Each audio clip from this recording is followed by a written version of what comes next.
నేటి మన ఆధునిక జీవనశైలి మన శరీరాన్ని వ్యాధులకు ఆవాసంగా మారుస్తోంది.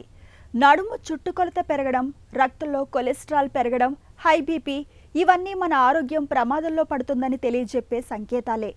ఈ లక్షణాలన్నీ ఆధునిక జీవనశైలి మూలంగా వచ్చి పడుతున్న మెటబాలిక్ సిండ్రోమ్కు సంబంధించినవే.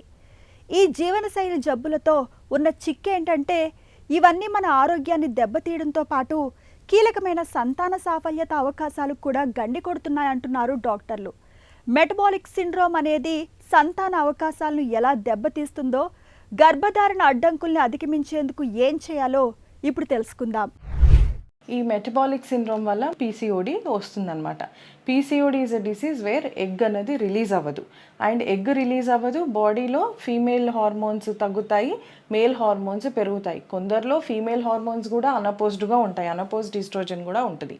సో ఎప్పుడైతే ఎగ్ రిలీజ్ కాదో వాళ్ళకి ఇన్ఫర్టిలిటీ అన్నది డెఫినెట్గా ఉంటుంది అనమాట.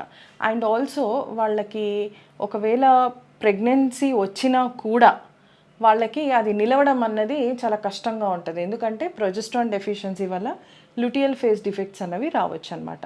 సో ఇలా డెఫినెట్గా మెటబాలిక్ సిండ్రోమ్ వల్ల పీసీఓడి వల్ల ఇన్ఫర్టిలిటీ అండ్ అబార్షన్స్ అన్నవి డెఫినెట్గా ఉంటాయి. పురుషుల్లో కూడా ఇది సంతానలేమికి కారణమవుతుంది. పెళ్ళైన 1 year లోపే మీకు ఇట్లాంటి ప్రాబ్లమ్స్ ఏమైనా ఉంటే కనుక దాని మీద వర్కౌట్ చేసి కుదిరితే మీకు మెడికల్ హెల్ప్, ఈ రోజుల్లో వెయిట్ లాస్కి మనకి బ్రహ్మాండమైన ఇంజెక్షన్స్ వచ్చాయి.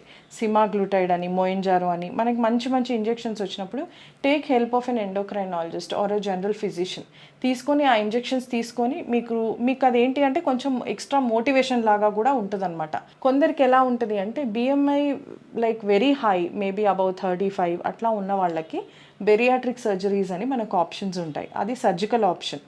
చాలామంది ఇప్పుడు దానికి కూడా ఆప్ట్ చేసుకుంటున్నారు. ఎందుకంటే ఎంత చేసినా కూడా వాళ్ళు ఫ్యాట్ చాలా రెసిస్టెంట్గా ఉండడము, తగ్గకపోవడము, వాళ్ళు డిమోటివేట్ అవ్వడము, అండ్ దానివల్ల మోకాలు నొప్పులు రావడము, దానివల్ల కొందరికి uncontrolled hyper tension, uncontrolled sugars ఉండడం వల్ల ఏ మెడిసిన్స్ కూడా పనిచేయకపోతే బాగా డిప్రెస్డ్, డిమోటివేట్ అయితే డెఫినెట్గా they are going for surgical options also. So ఆ స్లీవ్ గ్యాస్ట్రెక్టమీ అన్న ఆప్షన్ ఉంటుంది మనకి. సో అది కూడా చేయించుకోవచ్చు. దాంతో కూడా మనకు ఒక 20 kgs వరకు తగ్గొచ్చు. So it will only help. So దాని తర్వాత కొన్ని విటమిన్ డెఫిషియన్సీస్ ఉంటాయి, మన సప్లిమెంట్స్ తోటి చేసుకుంటే సరిపోతుంది. సో ఇలా మనకి చాలా ఆప్షన్స్ ఉన్నాయన్నమాట.